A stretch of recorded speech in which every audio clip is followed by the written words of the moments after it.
the world, Elmer's down. Oh, keep your land. Oh, Father, don't stop preaching for that. Don't stop preaching, oh Father.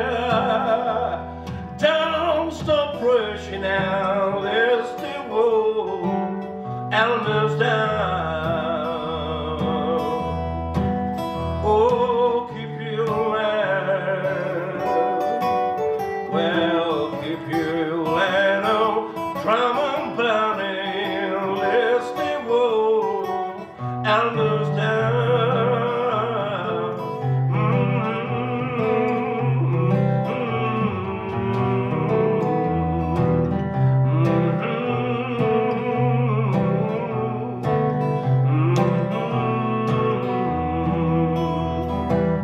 I've been walking and walking along while the angels singing.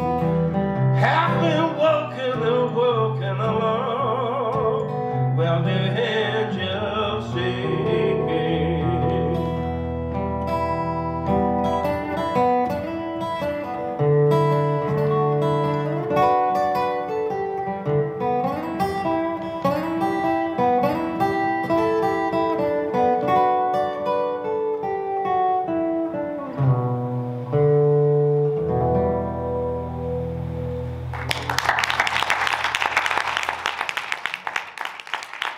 Bueno, pues esta música que conocemos como blues todavía no estaba oficialmente etiquetada, pero en 1903 este caballero, William Christopher Handy, un director de orquesta, miembro de la escasa burguesía negra de Mississippi, estaba en un apeadero, Two-Wheeler, no es este, no había foto de Two-Wheeler, pero el apeadero debía ser parecido, y estaba esperando un tren que llegaba con retraso, esa cosa que hacen habitualmente los trenes, y estaba esperando y allí había un señor tocando una guitarra, pasando el filo de la navaja por las cuerdas y cantando lo que Handy calificaba como un gemido estremecedor. Le preguntó, ¿qué estás cantando? Y el otro le dijo, esto es un blues. Christopher Handy, que era un señor muy listo, 12 años después compuso la primera partitura de blues, Memphis Blues, para Mr. Crank. Curiosamente se lo había encargado este Mr. Crank, que era un populista que se presentaba a la alcaldía de Memphis para intentar captar el voto de los negros de la ciudad. Los bluesman eran, a pesar de todo, eran los hombres más libres entre la población afroamericana. Los demás estaban atados al trabajo, a la granja, expuestos a la violencia del Ku Klux Klan, al racismo y a la segregación. Ellos también estaban expuestos a la violencia del Ku Klux Klan, al racismo y a la segregación, pero no estaban atados al trabajo, lo que les permitía ir de sitio en sitio, de garito en garito, de pueblo en pueblo, tocando, aprendiendo música sobre la marcha, intercambiando conocimientos y creando y cimentando ese género que acabaría siendo conocido como el blues. Este tipo de músicos eran muy apreciados por la población y muy despreciados por los sheriff y toda la sociedad blanca dirigente. Recorrían habitualmente un camino que comenzaba en el sur, habitualmente en los barrios de Nueva Orleans, Storyville, el famoso Storyville donde nació el jazz, un barrio de prostitución y alterne, y acababa habitualmente pues, en las calles de Chicago, Detroit, Nueva York, etcétera, etcétera, etcétera. Los descendientes de los esclavos estaban condenados a la marginación pura y dura. Eran ciudadanos de segunda. Y esa represión y esa marginación hicieron que la cárcel fuera uno de sus establecimientos, digamos, habituales. Los primeros blues, aquí tenemos un blues de Blind Blake, Hell House, más claro, y uno de los más famosos de estos que pisó la cárcel era Lead Belly, este caballero. Lead Belly, que acabó en Nueva York, influyendo a toda la primera hornada de músicos de folk de los barrios de Nueva York. Incluso su influencia se podía rastrear hasta, yo qué sé, hasta Bob Dylan, si nos ponemos un poco exquisitos, ¿no? Este señor, bueno, tenía un historial delictivo muy largo Cuenta la historia leyenda que cuando le grabaron dos personas, bueno, los Lomax, Fred y Alan Lomax, padre e hijo, que por encargo de la Biblioteca del Congreso visitaban granjas, centros penitenciarios, etc., grabando a músicos de todo tipo, no solo bluesman, sino músicos de country, grabando folclore americano. Cuentan que por su influencia el gobernador del estado visitó la cárcel y escuchó a Lead Belly, se conmovió y le dio la libertad. La versión más creíble es que Alan y Fred Lomax, al director de la prisión, pues parece ser que le soltaron unos dólares e influyeron bastante en que liberase a Lead Belly, que se convirtió en principio en su chofer, con lo cual consiguieron probablemente que ya ni Dios se acercase al coche para robarle los instrumentos de grabación.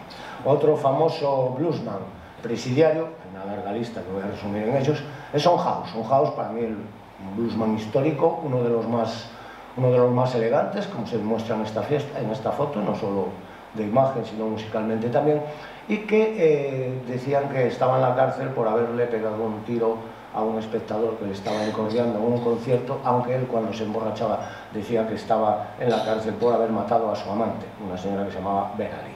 Vaya usted a saber cuál era la realidad. El caso es que, como decía, los afroamericanos siguen un nivel secundario y llega una oportunidad, si se puede llamar así, llega la Primera Guerra Mundial. Todavía no había llegado el deporte, o sea, las formas, digamos, de salir era la música o el ejército. Y en este caso muchos negros se incorporaron al ejército para descubrir que toda la sangre que habían derramado en las trincheras junto a sus compañeros blancos, las medallas del corazón púrpura, al valor y todas estas gaitas, cuando volvieron a casa no sirvieron de nada y volvieron a ocupar el sitio que les tenían reservados, que era ahí al fondo, ¿no? Al fondo del saco social.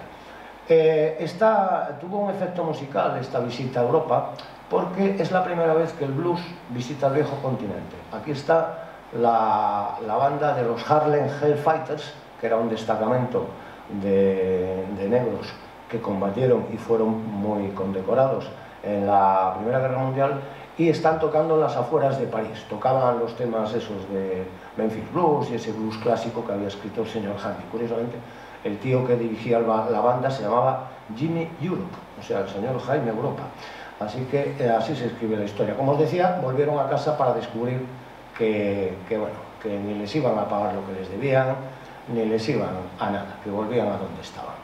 Pero en esa época se produjo un fenómeno de industrialización muy importante, y es que el señor Ford se inventa la cadena de montaje y a él le da igual el color del obrero, paga $5 a quien sea, con lo cual se refuerza ese proceso migratorio hacia el norte, que define tanto la evolución del blues como la evolución de la propia sociedad norteamericana. Se calcula que entre finales del siglo XIX y los años 30 emigraron más de 7 millones de personas del sur hacia el norte.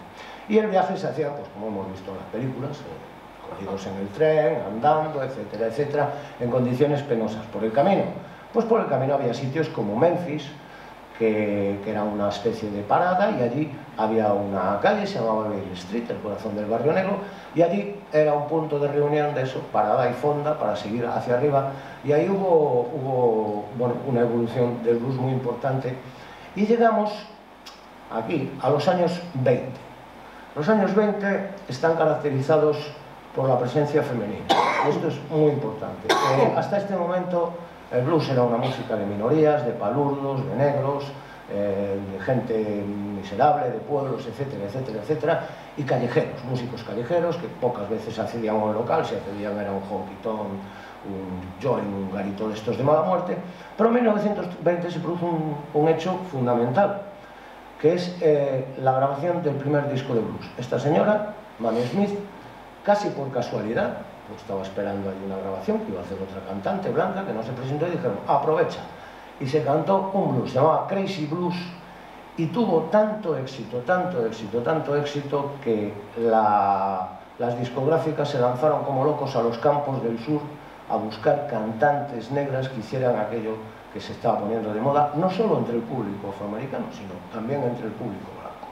Era un fenómeno absoluto, y encontraron muchas, obviamente, entre ellas pues a Bessie Smith, la emperatriz del blues, que era una brutal cantante, una de las artistas mejores pagadas de su tiempo, y que dirigió su propia carrera, pero con la fortuna que tuvo musical, la tuvo mala fortuna con los hombres. La chulearon siempre mucho, le amargaron mucho la vida, le robaron lo que pudo. Yo a Bessie Smith, sobre todo, esto lo cuento siempre, lo que más le envidio es que tenía un vagón de tren propio.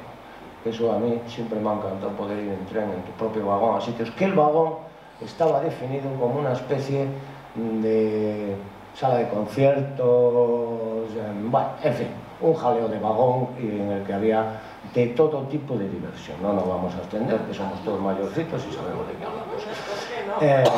Bueno.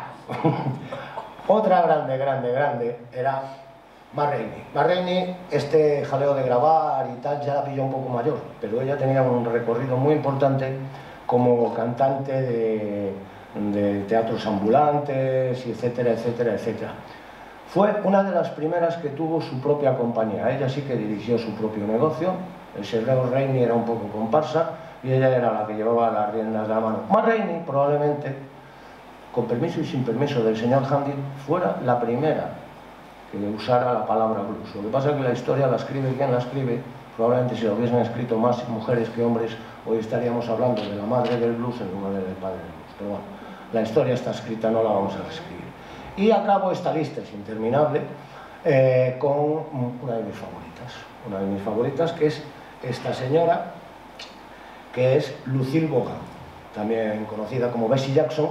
Usaba seudónimo porque era la reina del dirty blues, el blues sucio. Esta señora se caracterizaba por tener las letras más guarras, atrevidas, doble sentido, triple sentido, cuádruple dirección, hasta el punto de que muchos discos salían sin carátula, porque si salían con la carátula de Bessie Jackson o Lucille Bogan, lo secuestraban inmediatamente. Se hizo muy popular y tuvo una vida, pues como todas ellas. Ilustra la historia. Estas mujeres solían salir de entornos rurales, familias de eso que se llama ahora desestructuradas. O sea, quiere decir, violencia sexual y física desde niñas. En cuanto puedes te largas de casa, te apuntas a un circo, lo que sea, te vas cantando, bailando, lo que sea. Ella en este caso acabó dirigiendo varios prostíbulos y una red ilegal clandestina de alcohol, lo cual demuestra que era una mujer que, aparte de cantar y bailar y tal, sabía lo que hacía y se dirigía a su propia vida y tenía una corte de tíos a su mando. Yo la admiro mucho y es una de mis cantantes favoritas por este tinglado. Las damas del blues, en esta época se conoce como el blues clásico. Las damas del blues fueron fundamentales porque consiguieron no solo grabar y poner en pie un negocio que se llamaba Race Records, discos de raza, que eran discos hechos por y para negros, sino que además lo dignificaron. Sacaron el blues de las aceras y los garitos y lo empezaron a llevar a los teatros, incluso al cine, lo acercaron al público blanco y fueron decisivas en ese momento de dignificación y popularización del blues. Son las grandes damas, y hoy también tengo la suerte, hoy tengo mucha suerte, fíjate. Estoy muy afortunado porque para cantar sobre las grandes damas, lo mejor es que haya una gran dama del blues. Así que tenemos la suerte de tener entre nosotros a Suzette Moncrief.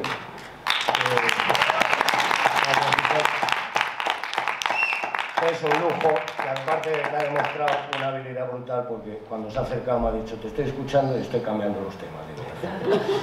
Así va el blues. Tenemos fama de improvisar y lo hacemos muy bien. Así que, go down, Moses. Suzette, cuando quieras.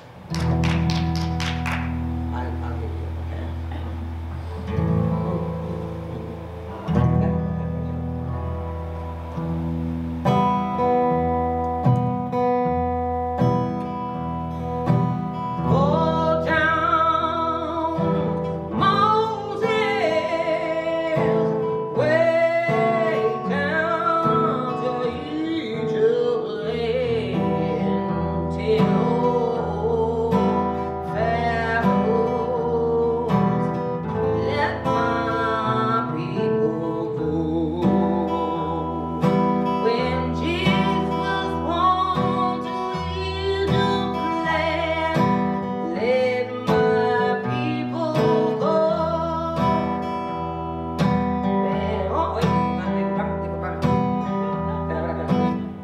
creo, como lo hago en otro tono, disculpadme. Borrar. Insisto, esto es blues. Borrar. Ok.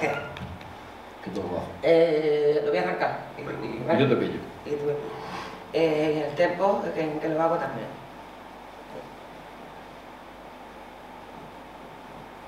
Go down, Moses, way down to Egypt land, tell all pharaohs to let my people go. When Israel was in Egypt land, let my people go. Oppressed so far they could not stand, let my people go.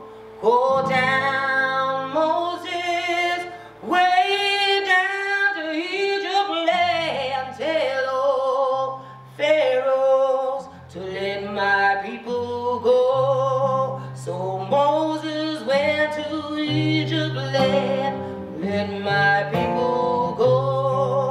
Made all the pharaohs understand, let my people go. Go down, Moses, way down to Egypt land, tell all pharaohs to let my people go. Go down, Moses, way down to Egypt land, tell all pharaohs to let my people go. Let 'em go, let my people go. Let my people go.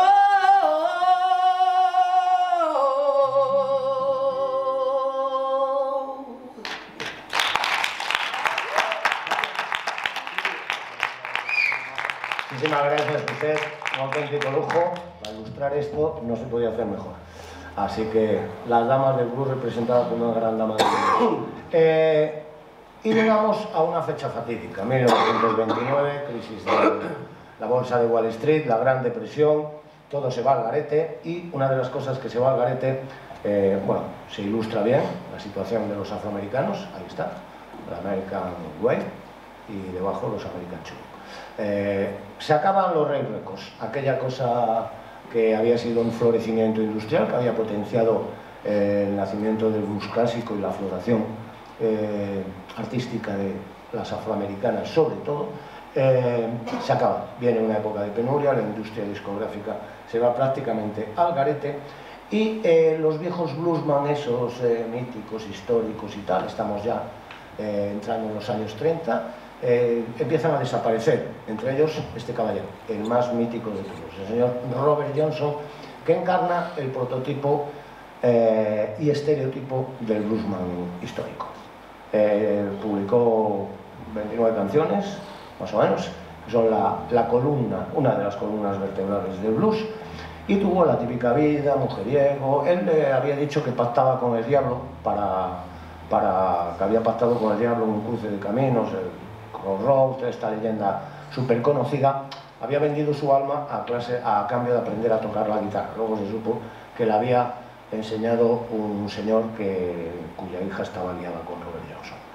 Es anecdótico. El paso es que se convirtió en una leyenda, sobre todo porque se murió a tiempo, que es muy importante para convertirte en una leyenda. Cuando tenía 27 años, tocando en un garito, se llamaba Three Forks, se cuenta que alguien envenenó, bueno, alguien no, el dueño del garito le envenenó el whisky porque resulta que Robert Johnson tenía un lío con la mujer del dueño del garito, no sé si me explico. Total, que se cuentan que acabó aullando a la luna, entre sufrimientos incontables.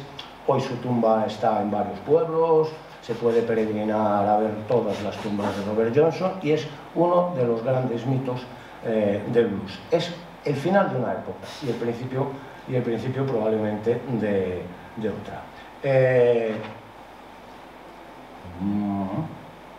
Pues yo creo que vamos a irnos con homenaje a un tema, ¿no? Mr. Devil. ¿Sí? Vale, pues vamos allá. Ilustremos el final de los grandes bluesman míticos con míticos.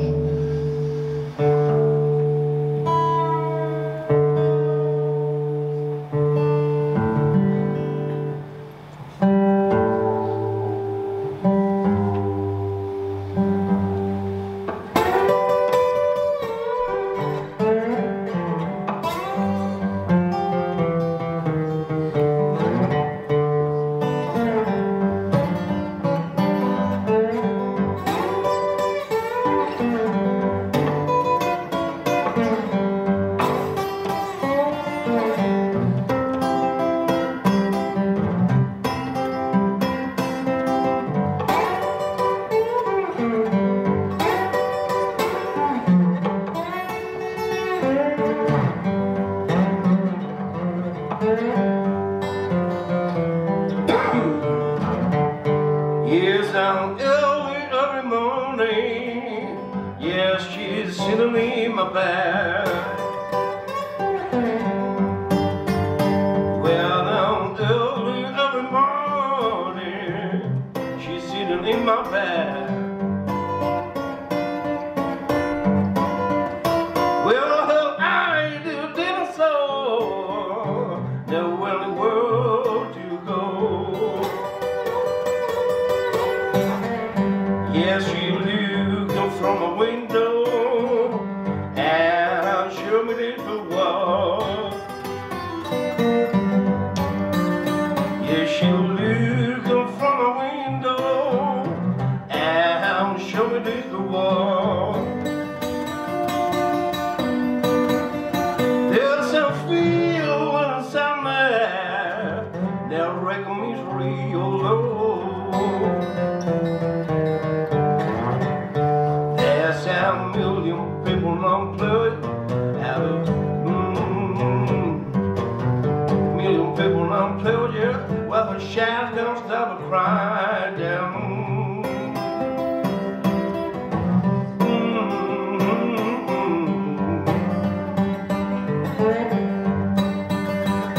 There's 1,000 factories closer, baby, with the big pigs still falling in. Well, the blacks in the living home, my bloody shame out okay. Well, the blacks in the living home, my bloody shame out okay. Well, the blacks in the living home, I can hear the lonesome song.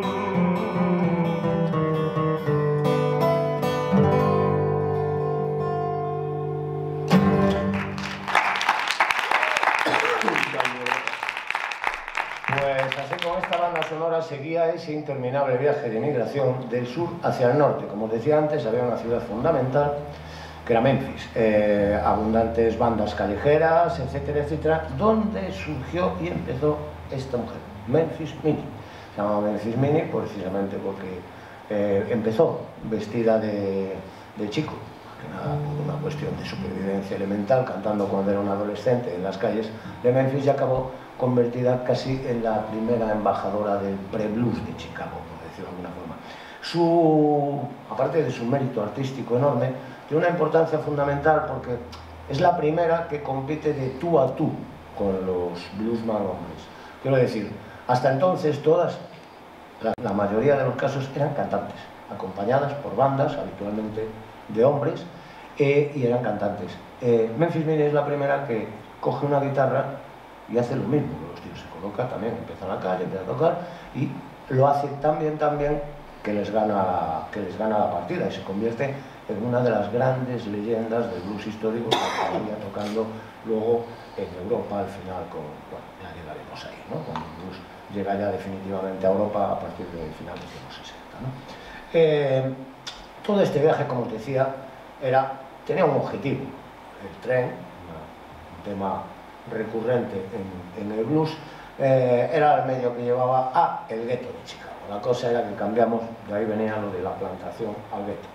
En Chicago la historia es que llegó a albergar en los años 30, el Southside llegó a albergar a más de 250.000 de personas que se hacinaban en este tipo de barrios, acuciados por la miseria.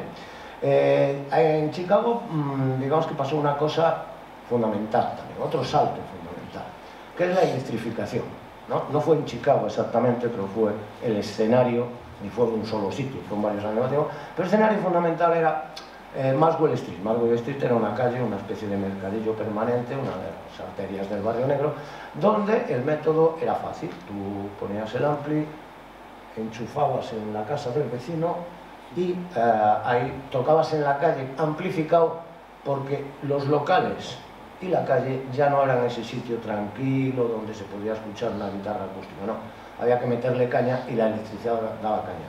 Y eso influyó decisivamente en el salto hacia adelante del blues. Se convertirá en blues de Chicago, luego se convertirá en rhythm and blues, luego variedad de soul, etcétera, etcétera. Otra fecha definitiva es 1938, el mismo año que muere Robert Johnson. Se celebra el From Spirituals to Swing en el Carnegie Hall de Nueva York. Es un concierto a beneficio de la República Española en la Guerra Civil, y se da cita la flor y nata de toda la música afroamericana, de toda la música negra, desde la ópera al gospel, al blues, a toda la música, lo más granado. Ahí está el cartel. Y en el cartel figuran varias personas que le sacaron mucho partido. Uno de los que más partido le sacó fue Bill Brunswick, pero también hubo otra presencia fundamental. Es esta señora que se llama Sister Rosetta Tharpe, que empezó en el gospel y acabó preconizando el rock and roll. Esta es una de las grandes madrinas, padrinas, llámale como quieras, de esa música que luego sería una revolución mundial, que se llamaría rock and roll. Allí también participaron Sonny Terry Brown y McGee, que acabarían influyendo a ese chico que se llamaba Bob Dylan y tal, y a otros funkies neoyorquinos, y que es una de las mejores expresiones del típico dúo de blues, de guitarra armónica, y además estos eran unos borrachos y se llevaban fatal, y acabaron haciendo unas canciones magistrales. Y el que más de partido le sacó, como digo yo, fue Bill Brunswick, porque en principio buscaban a Robert Johnson, pero Robert Johnson ya había muerto, y entonces a Bill Brunswick, que había nacido y empezado en el blues rural, pero ya llevaba muchos años viviendo en Chicago, le dijeron: ¿tú tocas blues rural? Y dijo: hombre, me haga falta. Y eso se convirtió en un éxito, y se convirtió en el primer embajador del blues moderno, digamos, en Europa. Estuvo afincado en Europa muchos años, y de hecho fue el primer bluesman afroamericano que tocó en España, en Barcelona, en el año 53. Es la primera presencia de un bluesman carismático en este país. Y por el camino llegamos otra vez a la Segunda Guerra Mundial. Vuelve a pasar lo mismo. En las trincheras se reparten las muertes y las medallas, y al volver a casa el trabajo no se reparte equitativamente, no hay méritos, y se empiezan a producir ya los primeros disturbios raciales. Es una época ya de cambio. Claro, si tú vas a la guerra y te partes el cobre, pues quieres tus derechos, ¿no? Has trabajado, has luchado por la libertad, lo lógico es que también la tuya. Entonces ya se acaba el negro sumiso, vienen ya eso que se llama la lucha por los derechos civiles, llega a sus puntos más álgidos, y la cosa empieza a no tener retroceso. Ahí, en Chicago, en esta época, después de la Segunda Guerra Mundial, se produce un hecho trascendental, que es la aparición de dos hermanos de origen judío, los hermanos Chess, que se montan una discográfica y graban, entre otros, a un señor que se llama Muddy Waters. El señor Muddy Waters, pues, es una figura, todos sabéis que es una figura fundamental. Me he perdido un poco, por eso estoy deambulando, y aquí empieza a nacer eso, el blues el Chicago Blues. El Chicago Blues tiene muchas patas, pero para mí tiene 5 fundamentales, sobre todo el del principio. En esta foto están Muddy Waters, Buddy Guy y Willie Dixon. Willie Dixon es el más grande de todos, el que tiene el contrabajo, y es, si algún día tenéis un examen y os dicen ¿de quién es este blues clásico?, tú dices Willie Dixon, y tienes unas posibilidades de acertar absolutas, porque se compuso más de la mitad, todo Muddy Waters, toda esta banda, era el señor Willie Dixon. Además, como exposeador, era un tipo peleón, y peleó por una cosa que entonces era muy rara, por los derechos de sus canciones, y acabó ganando batallas memorables, incluso contra bandas de rock memorables, todos ganamos. Estos eran 3 puntales. Y luego mis 2 favoritos, que son quizá la expresión más canalla del blues, que son el señor Sonny Boy Williamson II, el que mira la armónica como si fuese un marciano, y ese que mira con una sonrisa inquietante detrás, que es Howlin' Wolf, el lobo aullador, uno de los blues más brutales y salvajes que ha existido nunca. Y como ya llevo hablando otra vez mucho rato, pues podríamos escuchar un temilla típico clásico, Muddy Walking, ¿no? Una cosa así.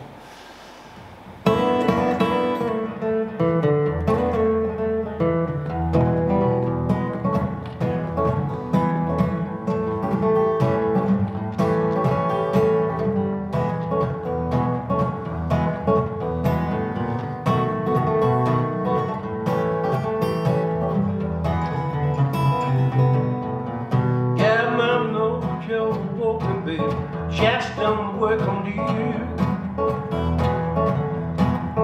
Got my mojo walking, baby. Just done welcome to you.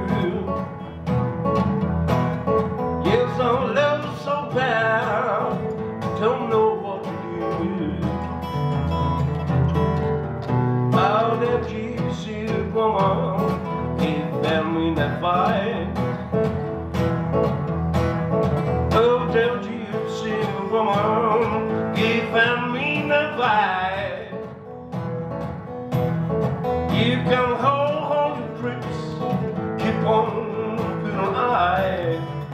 Everybody, got my mojo working, got my mojo working, got my mojo working, got my mojo working, got my mojo working, got my mojo working, got my mojo working. Yeah, I know you're broken, just done working you.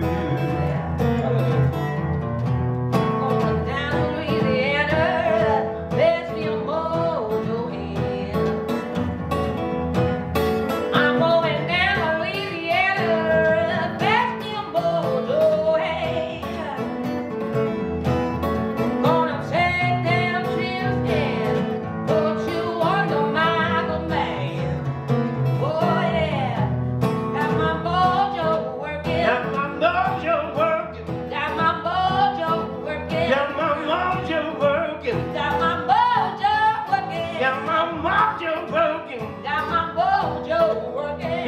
Mojo working, got my mojo working, but it just don't work on you. Settle down, yeah. Got my mojo working, got my mojo working, got my mojo working, got my mojo working, got my mojo working, got my mojo working, got my mojo, got my mojo, got my mojo working. Just so we're gone, you just so we're only you.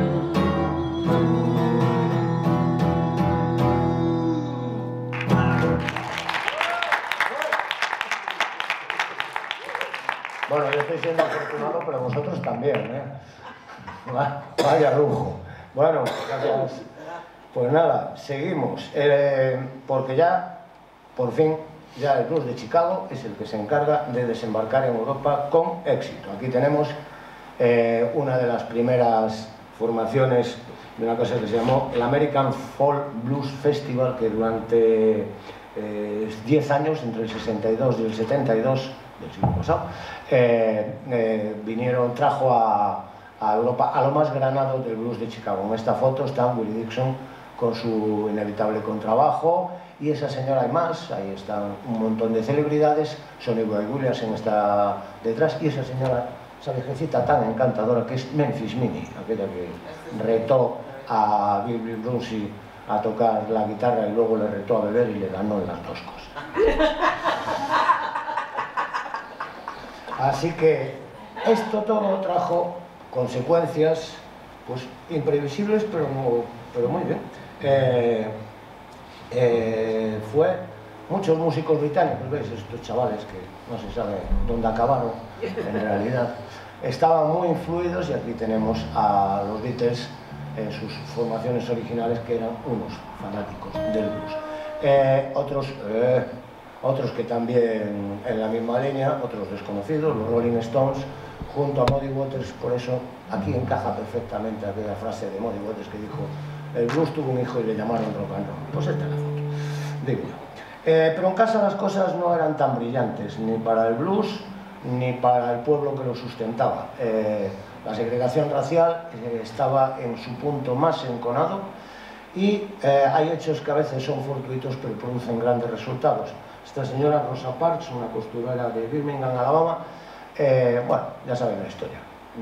Tenían que ceder el sitio a un blanco si el autobús iba lleno, y esta dijo que venía muy cansada, igual lo que estaba era cansada de aguantar tanta mierda, y no le cedió el sitio y acabó, pues eso, acabó detenida y casi encarcelada. Esto provocó el principio de la subida de nivel de la lucha por los derechos civiles liderada por el señor Martin Luther King, entonces un joven pastor, y un hecho que fue así muy definitivo fue que eso derivó en la huelga de los autobuses de Montgomery. Claro, esta es la foto.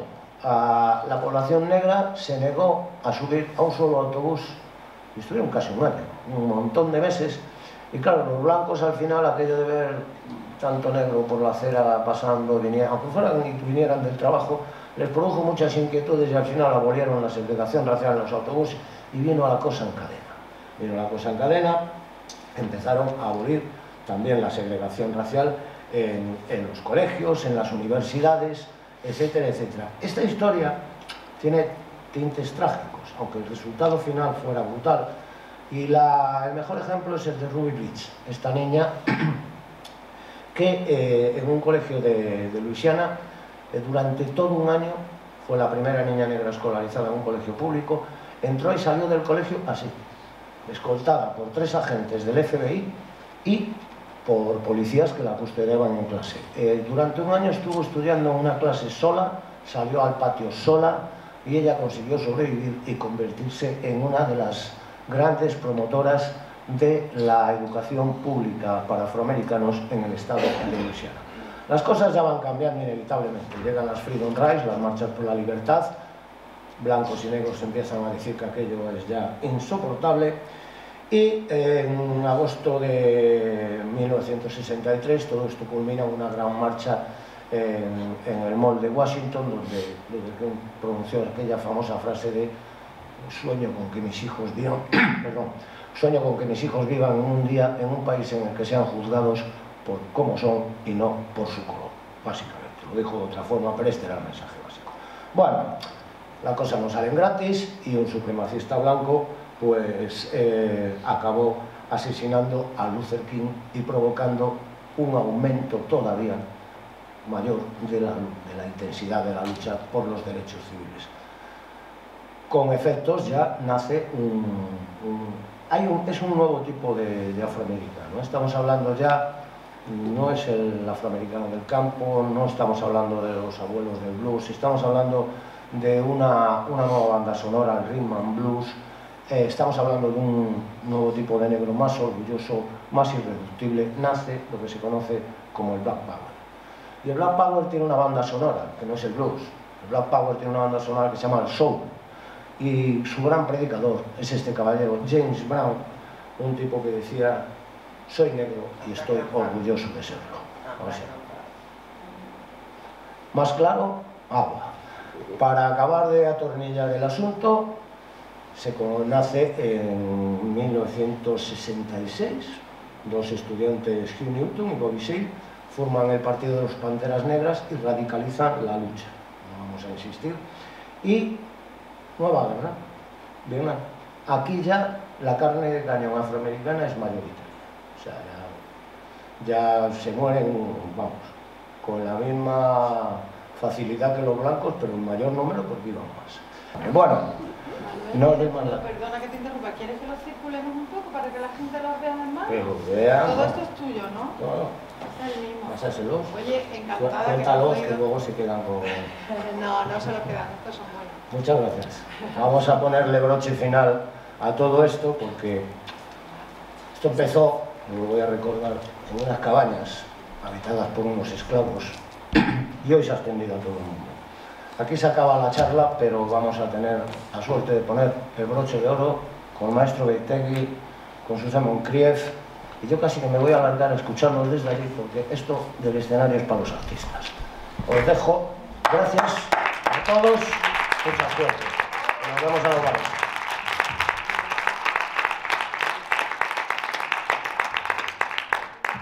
Gracias, Manuel. A vosotros. Y vamos aquí a darle a lo de sobreponerse, ¿right? To overcome. Sobreponerse y poner las cosas en su sitio.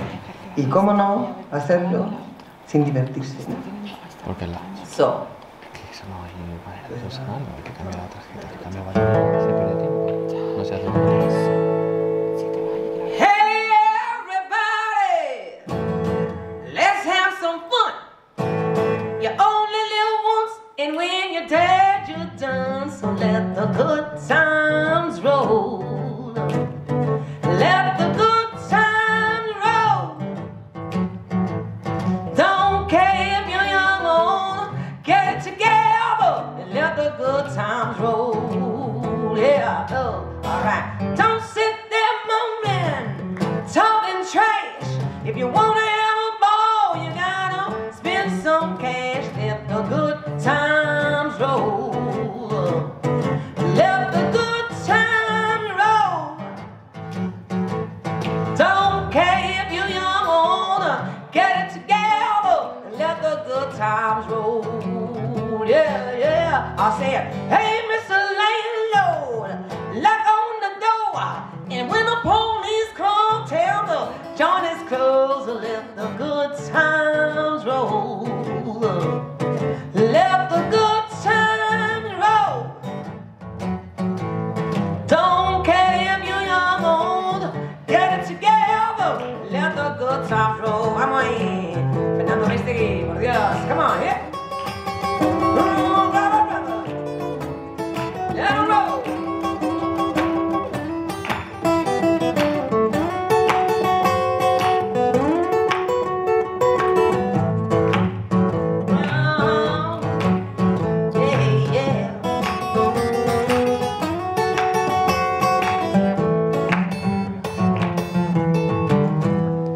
Now, hey, yo,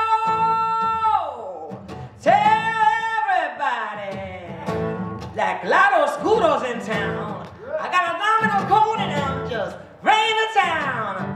Don't let nobody pay me cheap, and let the good times roll. Let the good times roll. Don't care if you're young or old, get it together and let the good times roll. All right, yeah. Let the good times roll. Let the good times roll. Let the good times roll. Let the good times roll. Yeah, don't care if you're young or old, get it together and let the good times roll.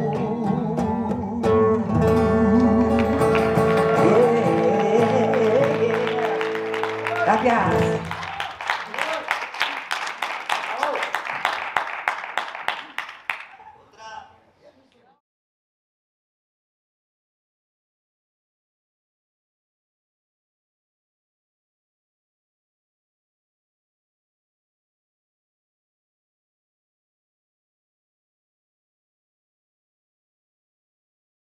Quizás la cultura, como me ha gustado mucho la parte en la que referían a que los únicos que eran libres eran los músicos de blues, porque eran los que no tenían que trabajar.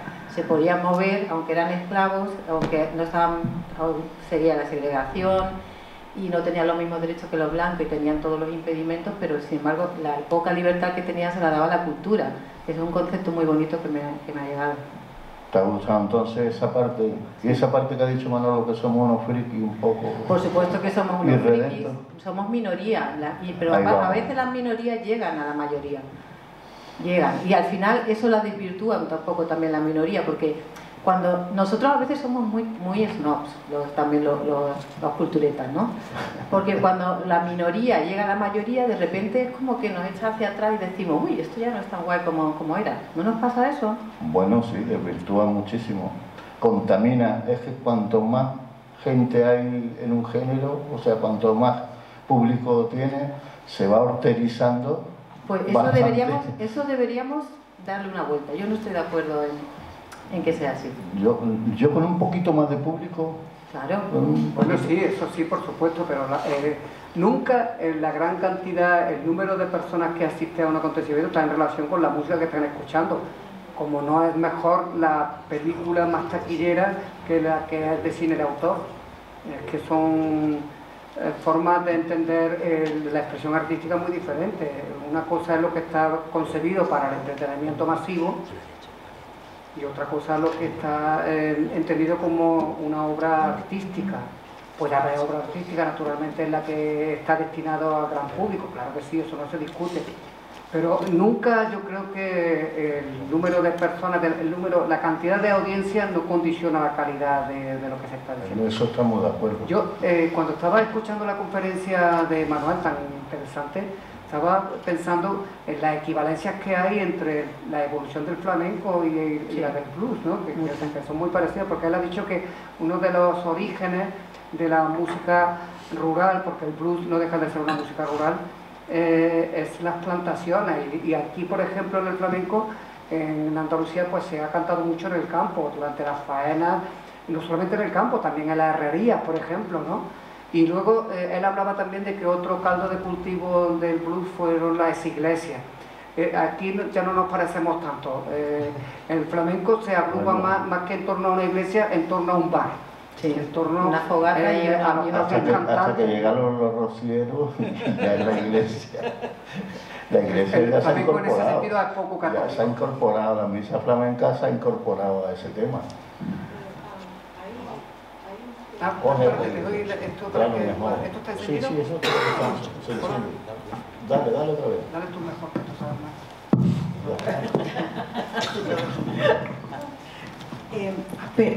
Lo que yo veo es que también hay un paralelismo entre el flamenco y el blues.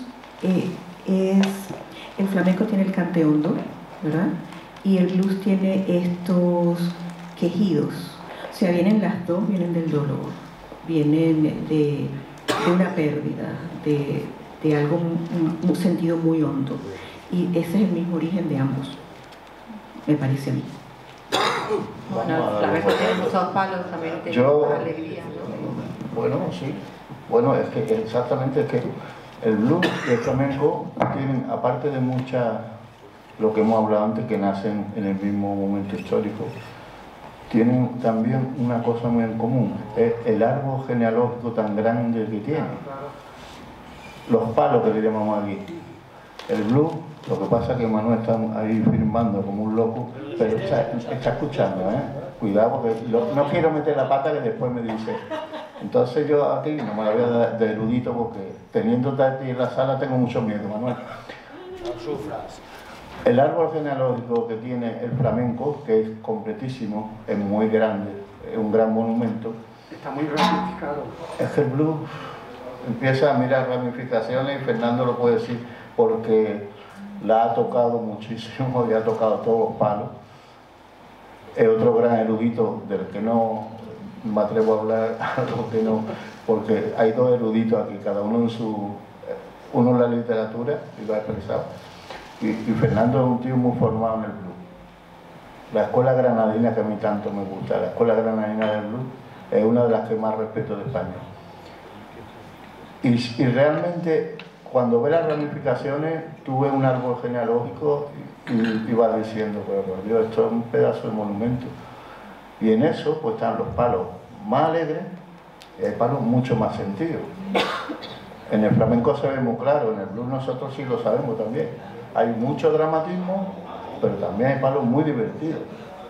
Entonces, es lo que decía ayer en la presentación del libro Manuel.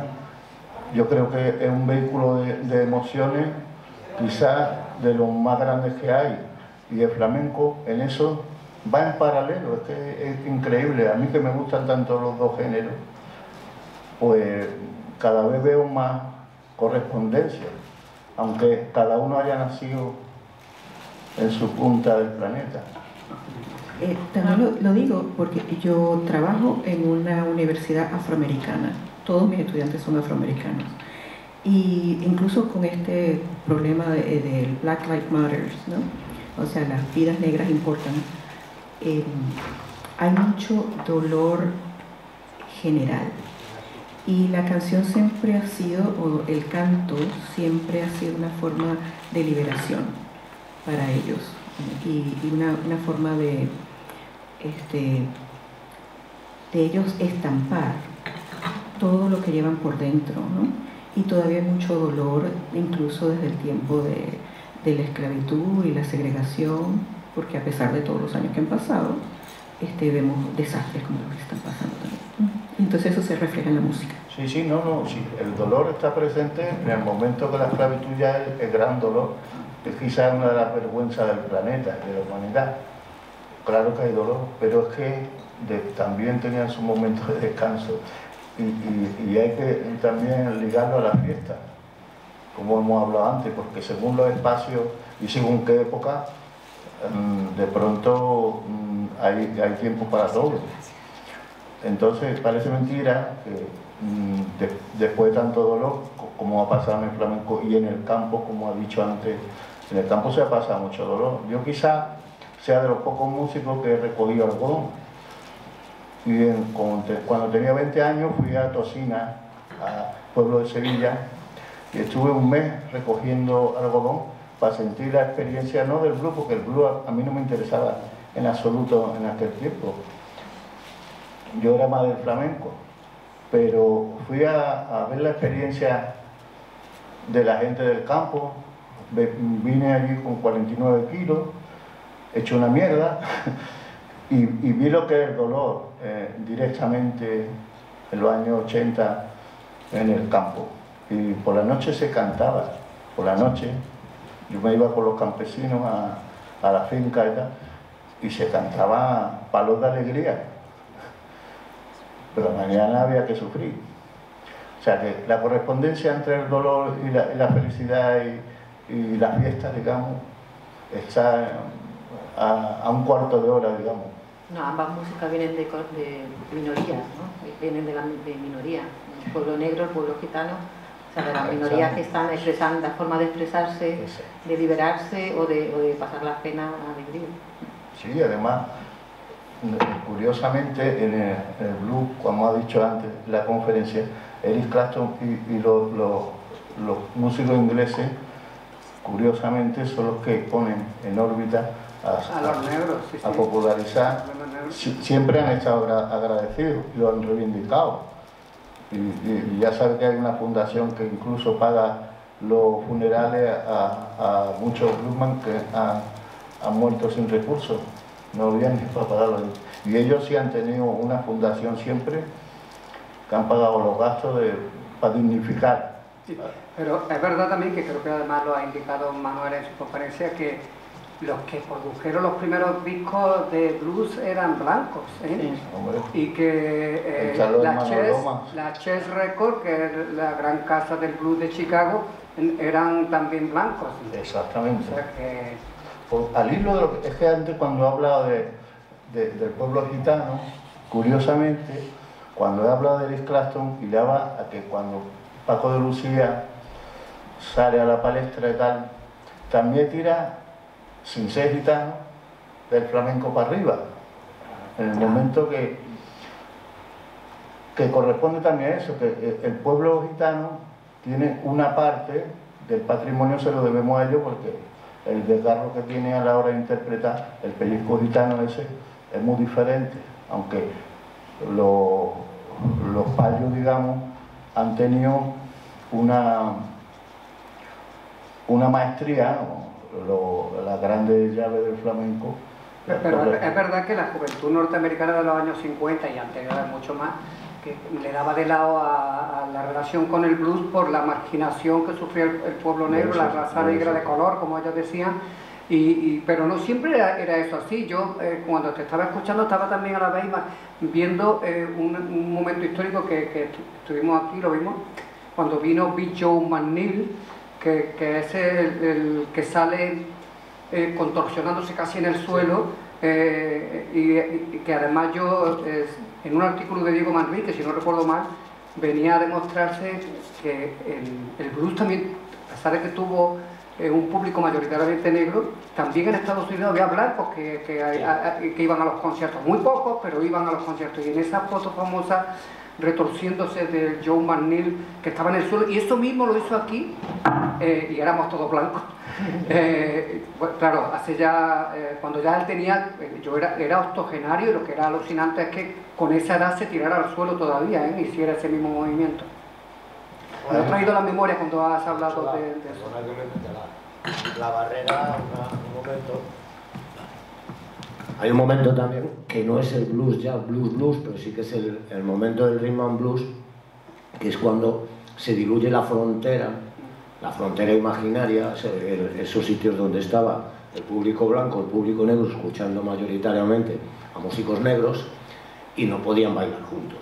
Y hay un momento que, gracias a la música y al baile, se rompe esa barrera físicamente, el público se mezcla, los blancos empiezan a bailar con las negras, las negras con los blancos, y es un momento muy importante, no histórico, pero sí que tuvo su trascendencia, el blues y los descendientes del blues, sobre todo, igual que el soul. El soul es una música que acaba contaminando, en el mejor sentido de la palabra, al público blanco. O sea, esa es la grandeza. Por eso yo insisto mucho que para mí la importancia del rollo del blues es que es ese germen de la música popular mundial, la música popular entendida como pop, no como música folclórica. Se puede entender también como hito de lo que estás hablando, el concierto de B.B. King en la universidad, lleno de blanquitos a tope, flipándolo. Bueno, y hay otra época que es lo que se conoce como, estoy dando la charla otra vez, pero bueno, es el momento en que se conoce históricamente en la historia del blues como el Blues Revival. En los años 60, quien se encarga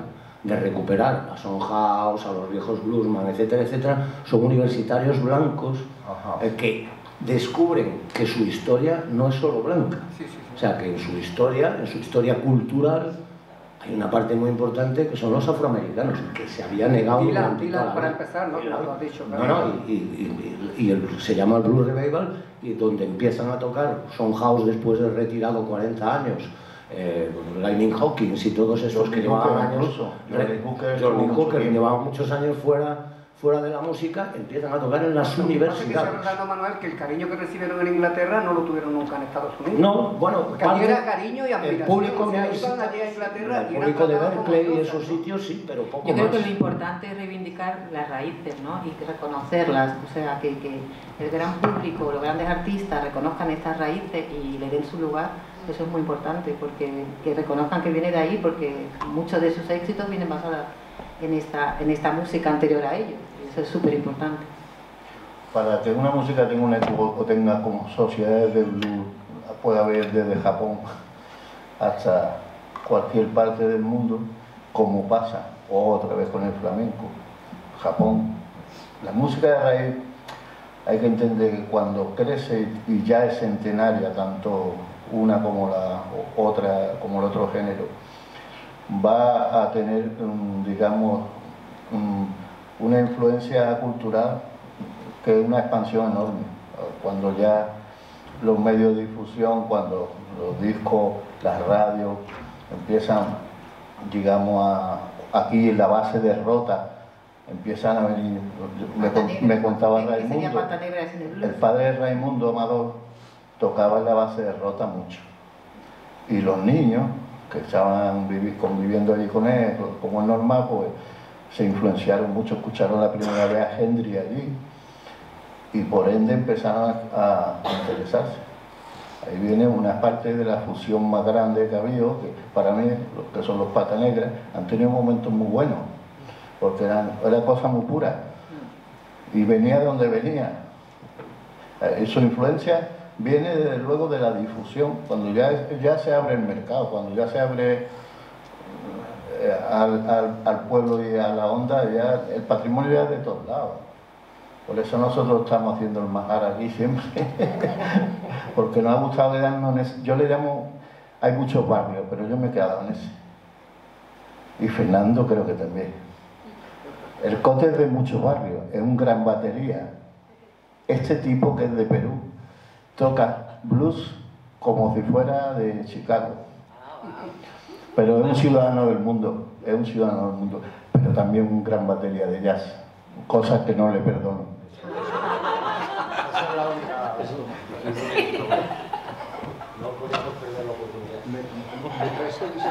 Por cierto, esta noche el que quiera está invitado a una jam session que vamos a hacer en el club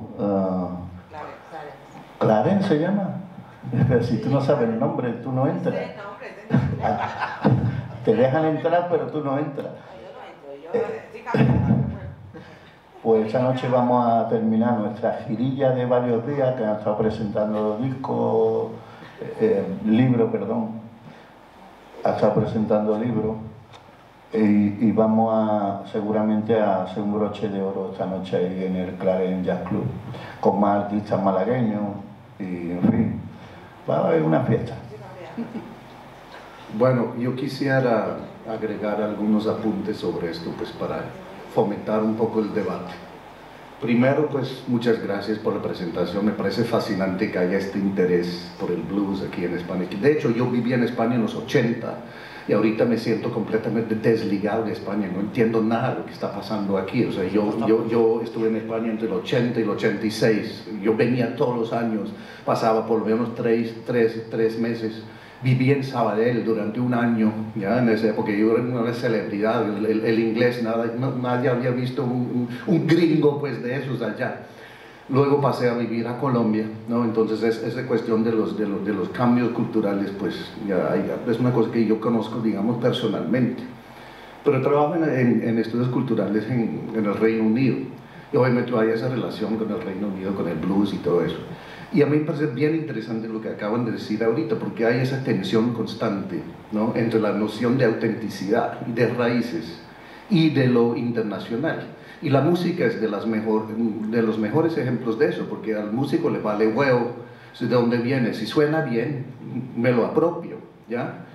Pero a la vez hay que reconocer que estamos viviendo en tiempos de cada vez menor tolerancia para lo que llaman la apropiación cultural, ¿verdad?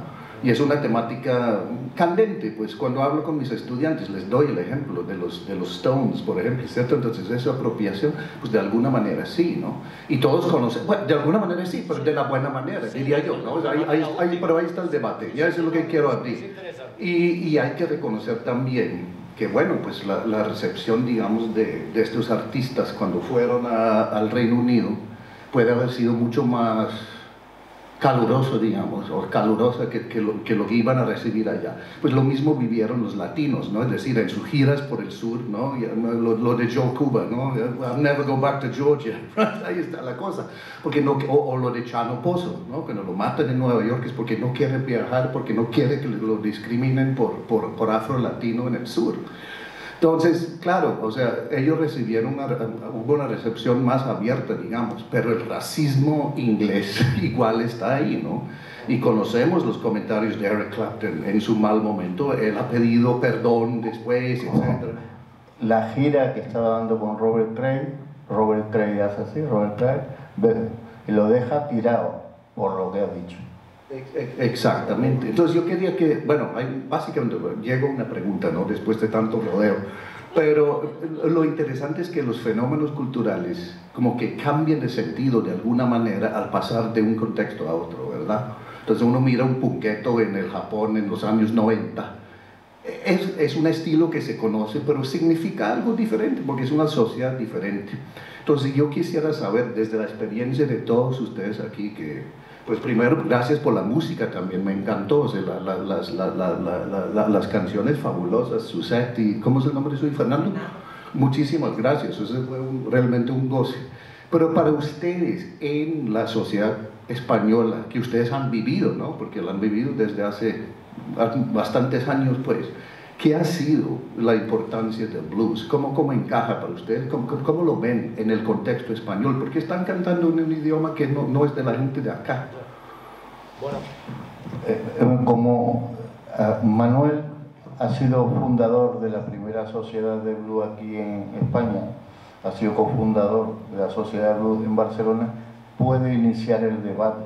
Bueno, es que en realidad, de hecho hay un debate eterno que es si el blues tiene que ser en inglés o se puede hacer en castellano o se puede hacer en francés.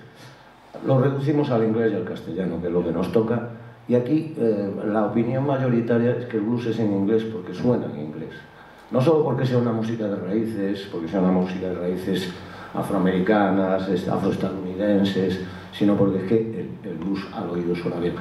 En castellano se hace bien, pero suele ser una parte más lúdica, con mucho humor, un blues compuesto con más ánimo jocoso, ¿no? Pero aquí es que además tenemos una cuestión, no es solo el blues, es el blues, es el jazz, es el soul, es el rock and roll. Aquí sí hemos escuchado mayoritariamente música en inglés. La música pop mundialmente es en inglés. Y entonces, vale, sí hay grandes cantantes y grandes compositores de pop, de todos los géneros, pero y en el blues, pues todavía con más razón. Sí que es verdad que hay un debate y que sí que es verdad que el blues, o sea, no nos vamos a engañar. A mí me encantó Dani Nelo, que es un saxofonista de Barcelona, famoso por su etapa de rockero, ahora está en el rollo del blues. Cuando le entrevistas, él siempre dice, cuando tú le dices bluesman, y él dice, no, nosotros somos músicos de blues, los bluesman son los afroamericanos. O sea, porque es esa música de raíz. Nosotros podemos, es como, yo qué sé, es como, con todos los respetos, estaba pensando en ese, pues con todos los respetos es como un cantador de flamenco en japonés. O sea, bueno, pues puede ser muy bueno, pero poco creíble, ¿no? O sea, o estás lejos de las raíces, ¿no? Bueno, ya no quiero mucho tiempo hablando.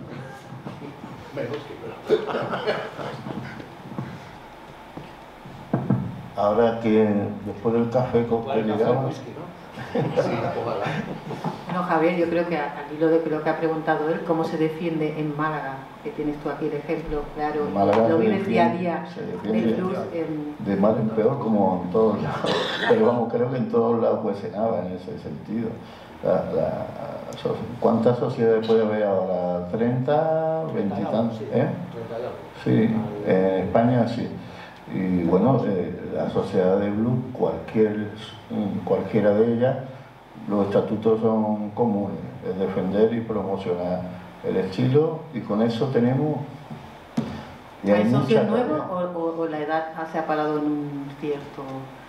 ¿Cómo ha dicho? ¿Hay socios nuevos? O sea, la gente joven se interesa por el blues. Los socios pueden ir para arriba como van para abajo, eso lo sabes tú muy bien. Digo en la edad del socio. La edad, el perfil y el nicho nuestro es gente muy pureta, poquito entrada en edad. Yo creo que ahí sería el debate de intentar hacer que los jóvenes se interesaran por el blues, ¿no? Yo recuerdo que cuando la Expo de Sevilla, que además lo organizó un amigo mío que se dedica a los estudios del origen del flamenco en el pueblo afroamericano, pues estaba ese festival del blues donde vi yo a todos los grandes de la guitarra. Es muy importante. Ahora mismo yo creo que son modas, ¿no? Igual que en la moda de diseño, en la moda de la música van viniendo diferentes corrientes y van apareciendo y desapareciendo.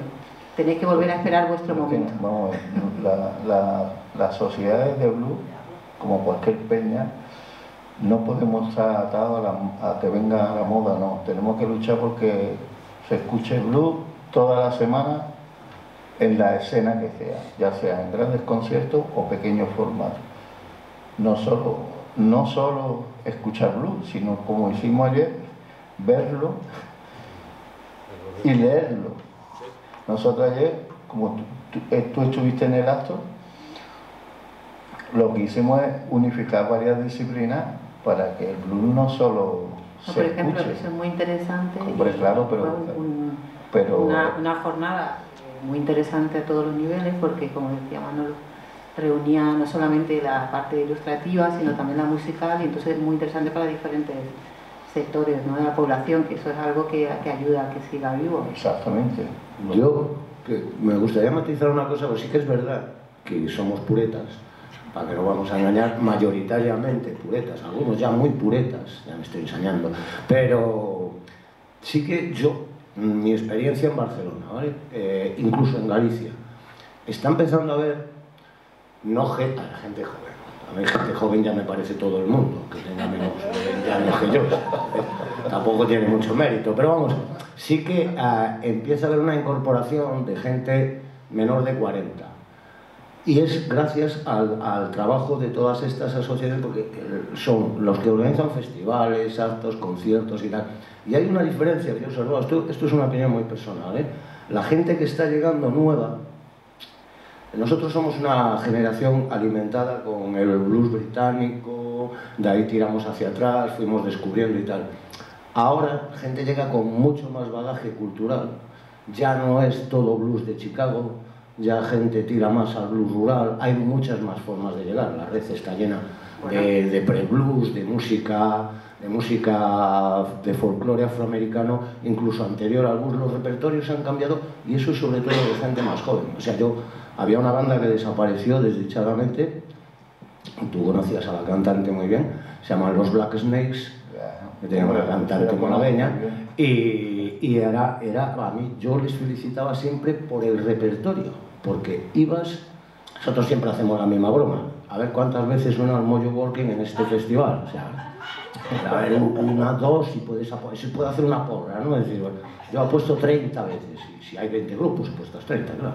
Entonces, ahora ya ha empezado a evolucionar eso porque hay más conocimiento musical. Nosotros nos criamos, o sea, había un libro. Cuando yo empecé toda esta historia del blues, había un libro, o dos, el Solo Blues y el del francés, la enciclopedia. Y también está la beta africana, ¿no? Exacto.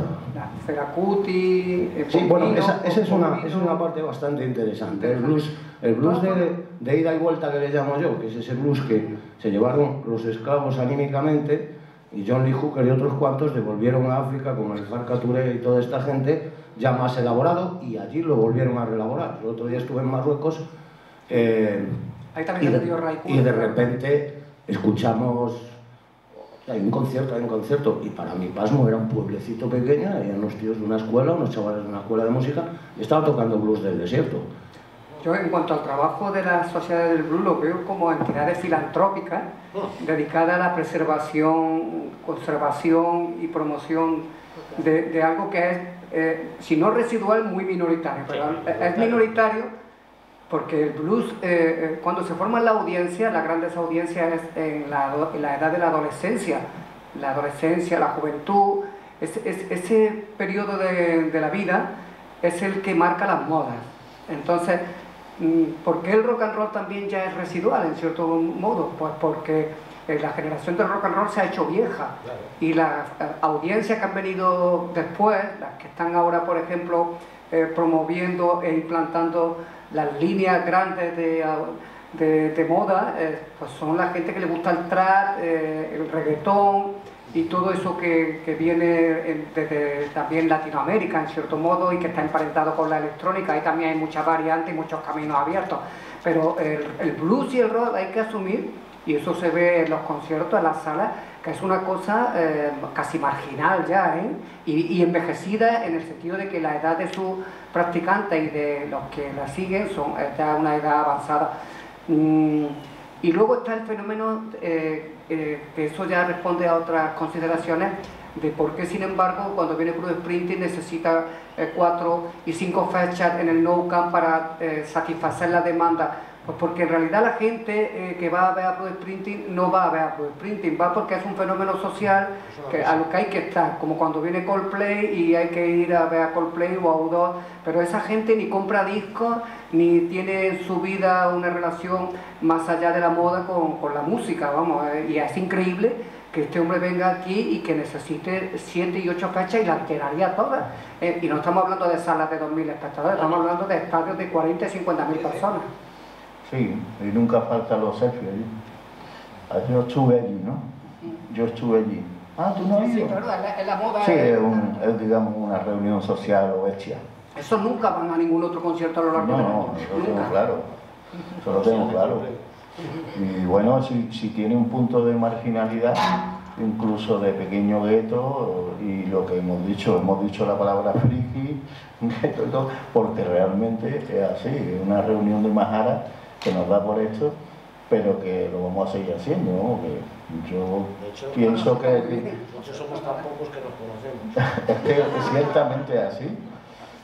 Manolo y yo llevamos sin vernos desde la reunión de Madrid de la Sociedad del Blues. Nos conocimos allí. No nos hemos vuelto a ver, pero sí nos hemos comunicado mucho. Y he sido muy pesado, ¿verdad? Será para traerme conmigo. Hasta que no lo he tenido aquí, no he parado. No sé quién hace engañar, pero algo habrás hecho tú para que tenga ganas de traerte. Bueno, aquí en Torremolinos hay uno de los festivales de raíz más importantes, el Rock in Race, y esa música también sigue. Bueno, sí, eso sí es un puntal aquí en Torremolinos, desde luego que sí. Todos los años en febrero y es de las más grandes del mundo. ¿Cuál es el festival de blues más importante que hay hoy en día? Eso te lo puedo contestar, yo no quiero ni saber yo. Depende, son filosofías. Oficialmente podríamos hablar de Cazorla, pero para mí siempre hubo un festival que fue el más importante hasta que han cambiado de sitio. Hondarribia, sí. Al Bilbao se lo han mandado, sí. Perdón. Que siempre fue, porque el concepto de Cazorla es un festival de pago. El concepto de Hondarribia es como la inmensa mayoría de los festivales de blues de este país en abierto, gratuito, que también supone una cierta dependencia a veces de las cosas públicas y los dineros y las políticas y tal. Pero son dos conceptos distintos y para mí los más importantes fueron Cazorla como emblemático, Cerdañola, al lado de Barcelona, también es un histórico, pero ya ha bajado en público, y luego Bilbao, que es el heredero de Hondarribia, que en Hondarribia se fundó además la EBU, la Asociación Europea de Blues, se fundó en uno de los festivales de Hondarribia, tiene proyección ya europea, y ahora es Bilbao, que es un festival enorme, de mucho público, en gratuito y en abierto, y que trae un cartel impresionante. Y luego está, yo creo que lo más importante, que es un concepto distinto, por lo menos para nosotros no es que el festival sea grande, no es que... A mí no me importa que el festival tenga 5, 10, 15.000, 20.000, casi prefiero que no tenga 20.000. Lo importante de esta música es que es una música de proximidad también. O sea, no es... A ver, se puede escuchar en un gran escenario, pero para mí lo importante es la calle, es el local, el pub, la sala, el club. Y en ese sentido lo que tenemos la suerte es de que hay un montón de festivales. En Andalucía hay un montón de festivales de blues. Algunos tan históricos como el de Antequera, otros más nuevos como el de la Herradura, o sea, pero hay un montón de festivales y yo creo que la importancia del festival a veces está más en el cartel y el público que va, porque nosotros los festivales, como hablábamos, como somos unos... Bueno, no vamos a usarlo diferente. Ese es otro componente de la moda de los festivales, porque Sandra y yo somos habituales en los que se hacen en la Costa del Sol y una gran parte del público, yo diría casi un 60%, no tienen realmente una afición a la música, van porque es el acontecimiento social al que hay que ir. Y además, se comportan de una manera respetuosa con quien quiere ver un concierto. Y están echándose fotos, están molestando, están hablando permanentemente, no te dejan escuchar la música. Y bueno, es que si le dice algo encima se molesta y le dice que esto es un festival, que eres tú el que está equivocado, no ellos. Claro, ellos han ido a una fiesta, han ido a escuchar música, ¿a quién se lo ocurre? Si quieres que te diga, yo como... Los festivales en los que he sido director, en los que sigo siendo director, lo tengo como el formato que tú has dicho. Yo le llamo formato amable.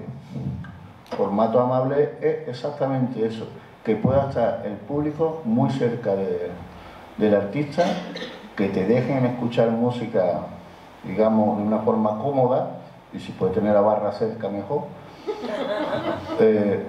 Yo defiendo ese formato. Antes en el laboratorio que había ahí al lado, que hemos llegado un poco tarde, estaba hablando esta señora, pues lo he dicho, yo no voy a un macrofestival. Yo no soy cliente de macrofestival y creo que es una burbuja peligrosa incluso, que estallará. Pero yo, el concepto de festival, y sobre todo el festival de blues, yo la masificación no la veo, no veo ese género no lo veo en un estadio, ni es mentira, o sea, verlo ahí es mentira. Para mí tiene unos formatos, 1000 formatos más amables que eso. Bueno, el formato de ayer mismo. Cualquier artista, yo por ejemplo, la primera vez que vi a Bob Dylan fue en el Guggenheim y no me gustó el concierto, porque lo que pensé es, yo este tipo de concierto no lo quiero ver con tantas personas, tan masificado, lo quiero ver en un teatro, me he sentado a una mesa con mi copa de vino, pero eso va a ser imposible. Sin embargo, con la experiencia que tuve este año en Sevilla, en el concierto de Bob Dylan, que hizo algo que me pareció fascinante, que al principio casi no podía asimilar, lo que era quitarte el móvil para que estuvieras viviendo la experiencia allí, como hacía mucho tiempo que no la vivías, y yo no había conectado con la música de esa manera desde hace muchísimo tiempo, aparte de la calidad de los músicos y de lo que Bob Dylan, ¿no? Pero me pareció una experiencia absolutamente... Y yo que soy consumidora de concierto pequeño, concierto grande, macro festival, todo tipo de música, entonces tengo una gran capacidad para comparar diferentes experiencias, y el de Bob Dylan yo creo que ha sido... Bueno, Wilco, es que tengo tantos conciertos de 2023 que no sé cuál va a ser mi mejor concierto, porque son muchos, pero me fascinó la experiencia con Bob Dylan de esa manera. La frase de Sandra es qué pasada. Eso sí fue Iggy Pop en el escenario. Y nos reímos en un grupo de WhatsApp. Mira, lo de Paquillo se ríe porque es verdad. En un grupo de WhatsApp más o menos grande que tenemos. Javier Ojeda me hizo una broma en el festival que yo organizaba en Marbella y me cantó esa canción. Estaba cantando y empezó, ¿qué pasa? Me cantó la broma que nadie entendía. Bueno, yo me tengo que marchar. Sí, yo creo que nos tenemos que marchar todos. Si Manolo se va, yo me voy. Me voy porque si no me van a preguntar. Sí. No, ya está. Quiero agradecer a Débora. Yo quiero agradecértelo. Es que nosotros tenemos ahora trabajo también. Tenemos trabajo, tenemos que montar. Bueno, pero te puedo agradecer, ¿no? ¿O no te puedo agradecer nada? No te puedo agradecer que no haya traído y no hayas cambiado de sala y no haya hecho... Muy bonita, es preciosa. Bueno, te agradezco a ti, le agradezco a Manolo Bellido, le agradezco a Sandra Pedraja, a Fernando. Mientras te lleva el micrófono, que esto tiene más peligro con un micrófono. A Manuel le agradezco. A mí me das un micro y no me va a joder. También eso, y a Susana Martínez.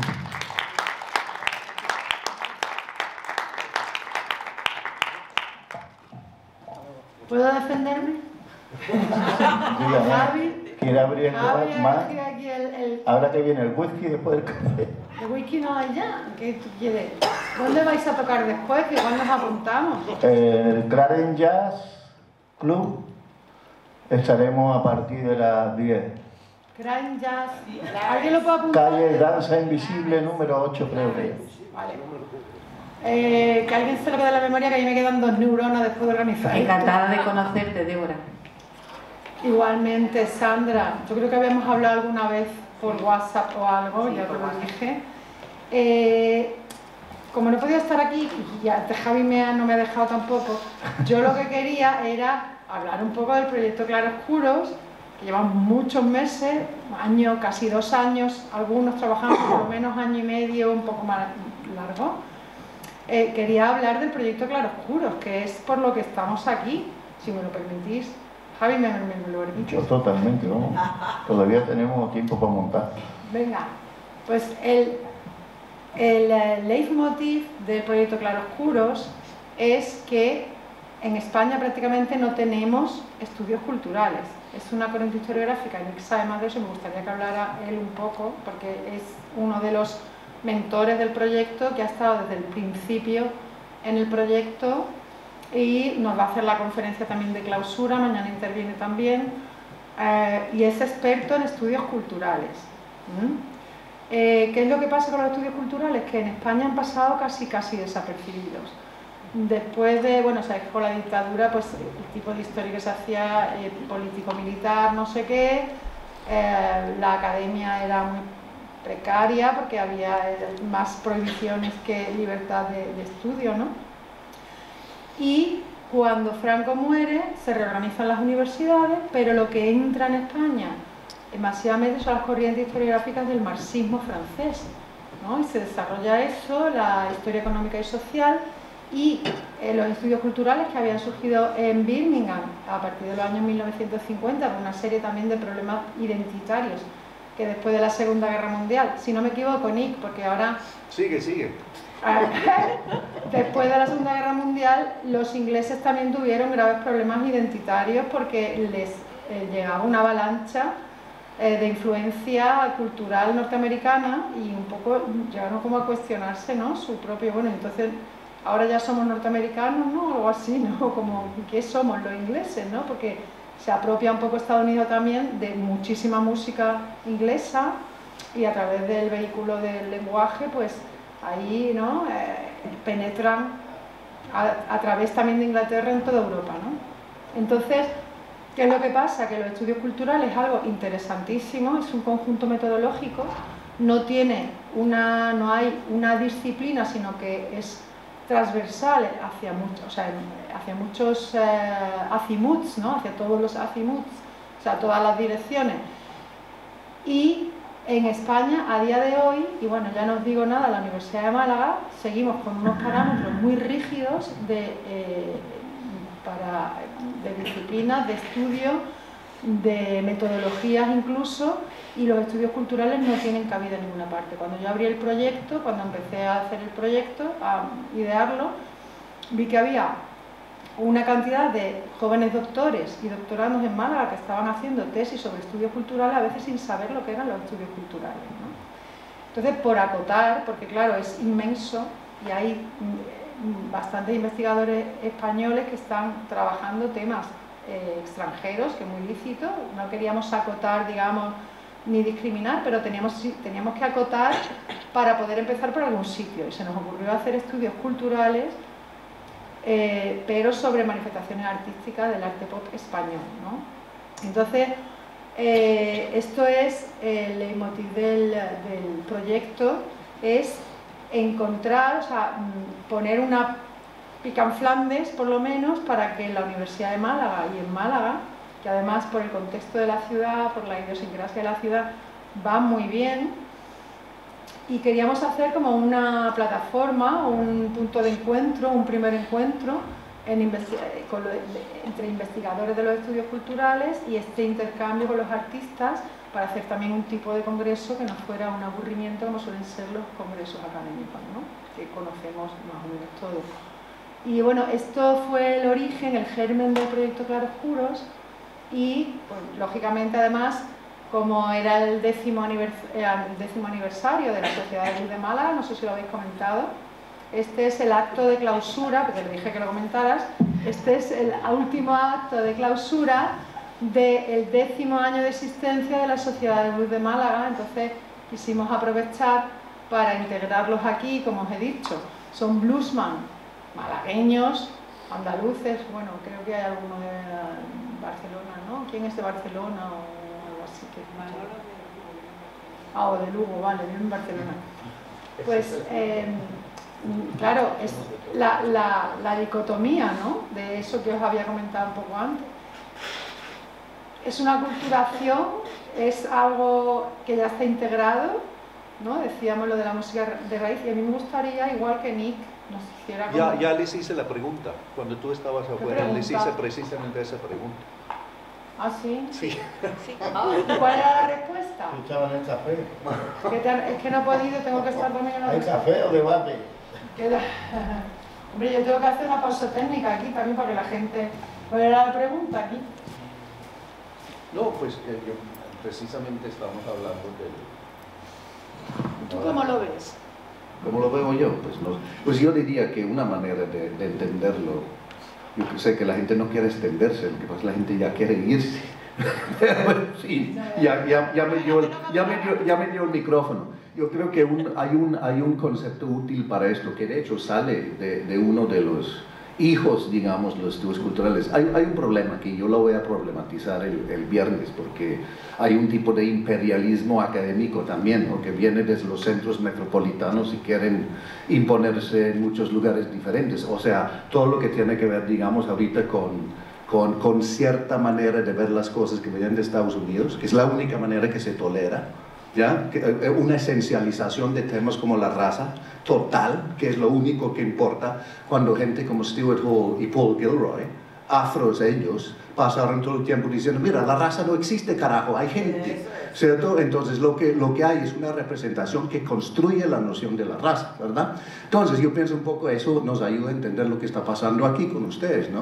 O sea, Paul Gilroy habla del Atlántico Negro, ¿verdad? Que no es una cuestión de color de piel. Lo apagué. Ya me estoy tiempo hablando.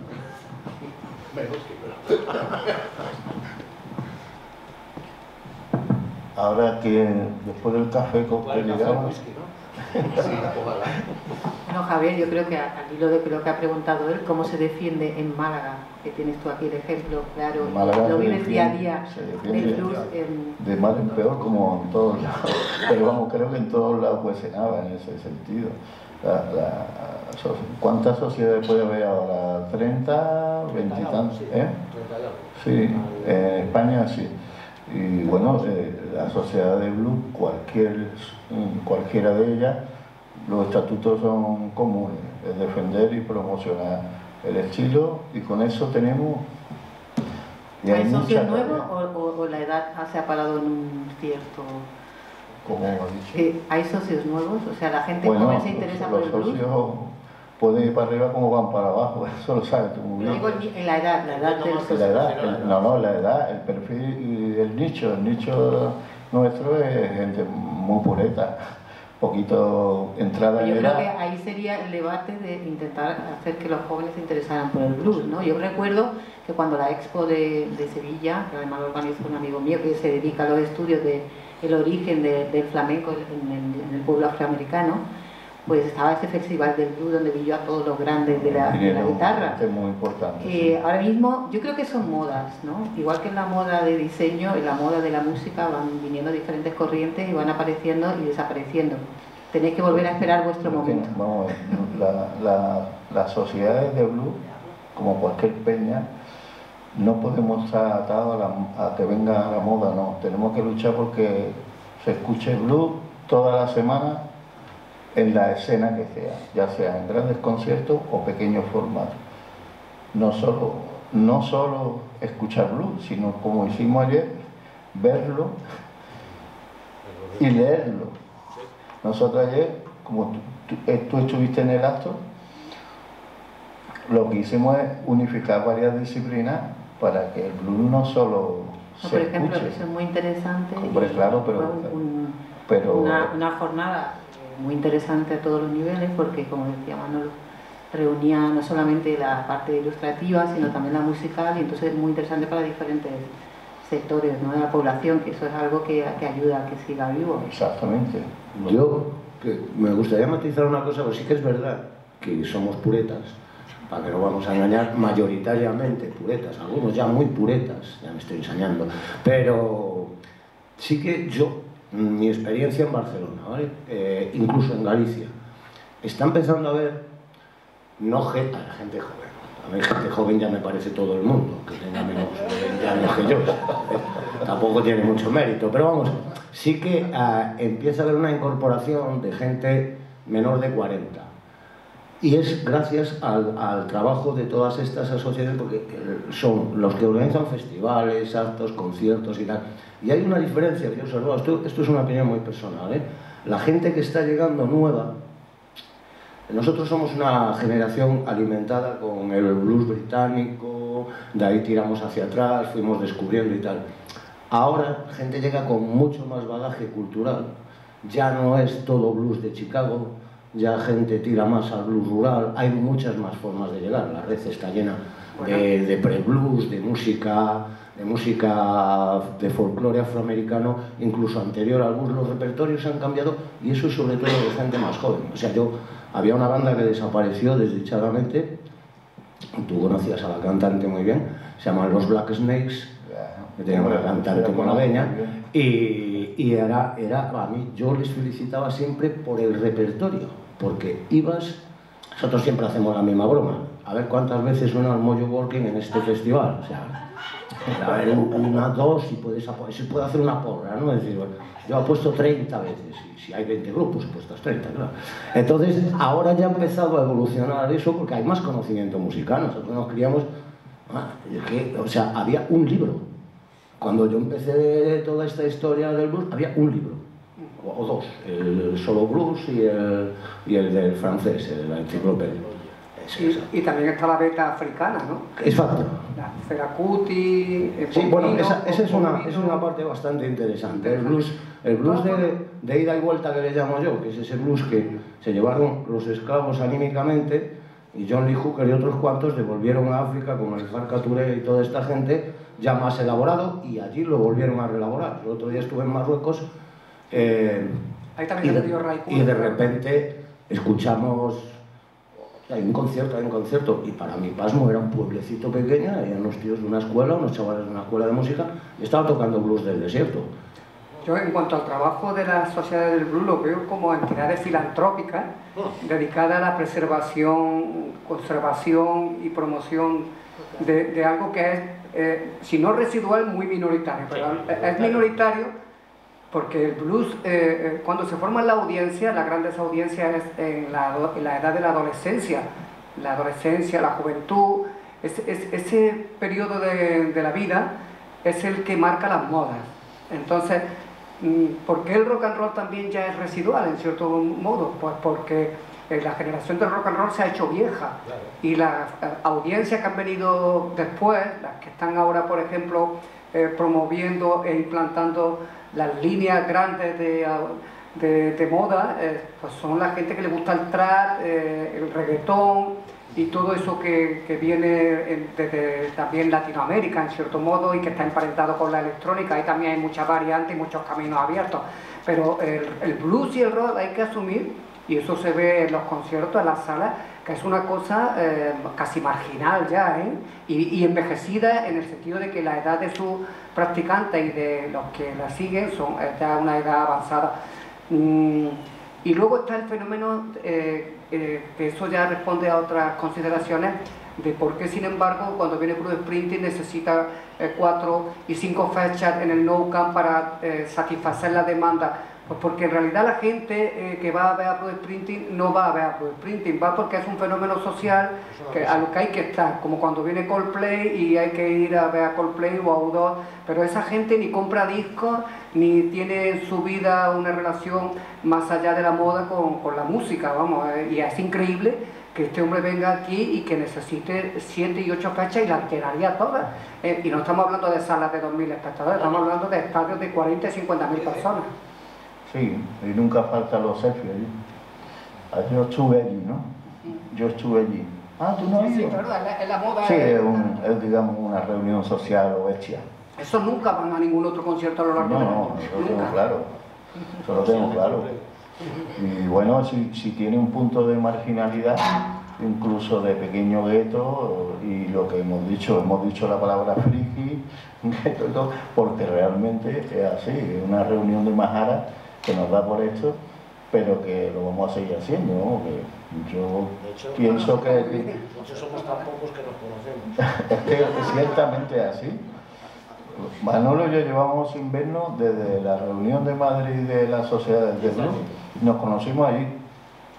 No nos hemos vuelto a ver, pero sí nos hemos comunicado mucho. Y he sido muy pesado, ¿verdad? Será para traerme conmigo, ¿no? Hasta que no lo he tenido aquí, no he parado. No sé a quién hace engañar. algo habrás hecho tú para que tenga ganas de traerte. Bueno, aquí en Torremolinos hay uno de los festivales de raíz más importantes, el Rock in Race, y esa música también sigue. Bueno, sí, eso sí es un puntal aquí en Torremolinos, desde luego que sí. Todos los años en febrero, y es de las más grandes del mundo. ¿Cuál es el festival de blues más importante que hay hoy en día? Eso te lo puedo contestar, yo no quiero ni saber. Depende, son filosofías. Oficialmente podríamos hablar de Cazorla, pero para mí siempre hubo un festival que fue el más importante hasta que el cambio de sociedad. Hondarribia, sí. Al Bilbao se lo han mandado, sí. Perdón. Que siempre fue, porque el concepto de Cazorla es un festival de pago. El concepto de Hondarribia es como la inmensa mayoría de los festivales de blues de este país, en abierto, gratuito, que también supone una cierta dependencia a veces de las cosas públicas y los dineros y las políticas y tal. Pero son dos conceptos distintos, y para mí los más importantes fueron Cazorla como emblemático, Sardañola al lado de Barcelona, también es un histórico, pero ya ha bajado en público. Y luego Bilbao, que es el heredero de Hondarribia, que en Hondarribia se fundó además la EBU, la Asociación Europea de Blues. Se fundó en uno de los festivales de Hondarribia, tiene proyección ya europea, y ahora es Bilbao, que es un festival enorme, de mucho público, en gratuito y en abierto, y que trae un cartel impresionante. Y luego está, yo creo que lo más importante, que es un concepto distinto, por lo menos para nosotros no es que el festival sea grande, no es que, a mí no me importa que el festival tenga 5, 10, 15.000, 20.000, casi prefiero que no tenga 20.000. Lo importante de esta música es que es una música de proximidad también. O sea, no es, a ver, se puede escuchar en un gran escenario, pero para mí lo importante es la calle, es el local, el pub, la sala, el club. Y en ese sentido lo que tenemos la suerte es de que hay un montón de festivales. En Andalucía hay un montón de festivales de blues. Algunos tan históricos como el de Antequera, otros más nuevos como el de la Herradura, o sea, pero hay un montón de festivales y yo creo que la importancia del festival a veces está más en el cartel y el público que va, porque nosotros los festivales, como hablábamos, como somos unos... Bueno, no vamos a usarlo diferente. Ese es otro componente de la moda de los festivales, porque Sandra y yo somos habituales en los que se hacen en la Costa del Sol y una gran parte del público, yo diría casi un 60%, no tienen realmente una afición a la música, van porque es el acontecimiento social al que hay que ir. Y además, se comportan de una manera respetuosa con quien quiere ver un concierto. Sí, sí. Y están echándose fotos, están molestando, están hablando permanentemente, no te dejan escuchar la música. Y bueno, es que si le dice algo encima se molesta y le dice que esto es un festival, que eres tú el que está equivocado, no ellos. Claro, ellos han ido a una fiesta, han ido a escuchar música, ¿quién se lo ocurre? Si quieres que te diga, yo como... Los festivales en los que he sido director, en los que sigo siendo director, lo tengo como el formato que tú has dicho. Yo le llamo formato amable. Formato amable es exactamente eso, que pueda estar el público muy cerca del artista, que te dejen escuchar música, digamos, de una forma cómoda, y si puede tener la barra cerca mejor. Yo defiendo ese formato. Antes en el laboratorio que había ahí al lado, que hemos llegado un poco tarde, estaba hablando de esta señora, pues lo he dicho, yo no voy a un macro festival. Yo no soy cliente de macro festival y creo que es una burbuja peligrosa incluso, bueno, que estallará. Pero yo, el concepto de festival, y sobre todo el festival de blues, yo la masificación no la veo, no veo ese género no lo veo en un estadio, ni es mentira, o sea, verlo ahí es mentira. Para mí tiene unos formatos, 1000 formatos más amables que eso, bueno, el formato de ayer mismo. Cualquier artista, yo por ejemplo, la primera vez que vi a Bob Dylan fue en el Guggenheim y no me gustó el concierto porque lo que pensé es, yo este tipo de concierto no lo quiero ver con tantas personas, tan masificado, lo quiero ver en un teatro, me sentaba a una mesa con mi copa de vino, pero eso va a ser imposible. Sin embargo, con la experiencia que tuve ese año en Sevilla, en el concierto de Bob Dylan, que hizo algo que me pareció fascinante, que al principio casi no podía asimilar, lo que era quitarte el móvil para que estuvieras viviendo la experiencia allí, como hacía mucho tiempo que no la vivías, y yo no había conectado con la música de esa manera desde hace muchísimo tiempo, aparte de la calidad de los músicos y de lo que Bob Dylan, ¿no? Pero me pareció una experiencia absolutamente... Y yo que soy consumidora de concierto pequeño, concierto grande, macro festival, todo tipo de música, entonces tengo una gran capacidad para comparar diferentes experiencias. Y el de Bob Dylan yo creo que ha sido... Bueno, Wilco, es que tengo tantos conciertos de 2023 que no sé cuál va a ser mi mejor concierto, porque son muchos, pero me fascinó la experiencia con Bob Dylan de esa manera. La frase de Sandra es qué pasada. Eso sí fue Iggy Pop. Eso fue por Iggy Pop. Y nos reímos en un grupo de WhatsApp. Mira, el Paquillo se ríe porque es verdad.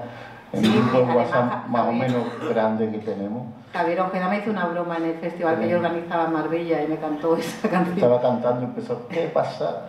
Me cantó la broma que nadie entendía. Bueno, yo me tengo que marchar. Sí, yo creo que nos tenemos que marchar todos. Si Manolo se va, yo me voy. Me voy porque si no me van a preguntar. Sí. No, ya está. Quiero agradecer a Débora. No. No, o sea, no es necesariamente un tema de color de piel, ¿cierto? Sino que es una cuestión cultural y se vive de muchas maneras distintas en diferentes lugares. O sea, en el caso colombiano es bien evidente eso, ¿cierto? Hay toda una serie de maneras de entender qué es la etnicidad, ¿verdad? Pero lo que se acepta sobre todo es que es una cuestión cultural también. Para dar un ejemplo, y es un ejemplo racista, ¿no? Pero a la vez tiene algo de real. La gente decía que el primer presidente African American de Estados Unidos no era Obama, era Bill Clinton. Ahora, al decir eso, lo decían de manera racista, porque decían que Bill Clinton es un mujeriego, y hay una visión racista del hombre African American. Pero algo de cierto tiene eso, la noción de que hay una manera de vivir, hay una cuestión cultural que hay allí, ¿verdad? Entonces, cuando vemos en la música los vaivenes de la música, ¿cierto? Como va pasando el Atlántico constantemente, tomemos el caso de la champeta, que es parecido a la situación de usted, y la champeta en Cartagena. Llegan estos discos en los barcos desde Senegal, ellos lo sacan, lo ponen a escuchar eso, no entienden la letra y lo imitan, incluso lo escriben, como el caso de Joe Arroyo con Jean Moulemao, de una manera completamente distinta para que él entienda lo que dice. Entonces lo que estamos viviendo son estos intercambios culturales constantes, ¿verdad? Que nos vuelvan a enseñar que la cultura siempre cambia, que las identidades, y es otro problema conceptual, digamos, que carajo es una identidad, ¿para qué sirve ese término cuando importa una entidad y otra no? Pero lo que nos enseña es que son cosas que siempre están en movimiento, y este esencialismo que estamos viviendo ahora es problemático, diría yo. Claro que me van a decir, tú vas a decir eso porque eres un blanco estudiando estas cosas en América Latina. Bueno, de pronto tiene razón, no sé, pero yo no lo veo así. Tiene razón en una cosa, es que eso lo que está haciendo es castrar la creatividad y el enriquecimiento de todo tipo de manifestación artística. Y eso es un problema que estamos teniendo, las guerras culturales, que se está llamando ahora. Siempre el problema de castrar la creatividad y la expresión. Y eso, a los artistas eso nos tiene que preocupar muy mucho, porque ya se sabe, se empieza por ahí, no se sabe por dónde se termina. Obviamente eso no es olvidar el hecho de que efectivamente hay gente blanca que se lucró de la cultura afro, ¿cierto? Mientras que los afros no lo hicieron. Ya también hay que reconocer eso, hay una economía política en todas estas cosas. O sea, eso no es negar eso, no es decir, bueno, todos podemos participar, pero el punto es que la situación es muy compleja, ¿cierto? Hay múltiples texturas y cruces, pues, hasta ahí.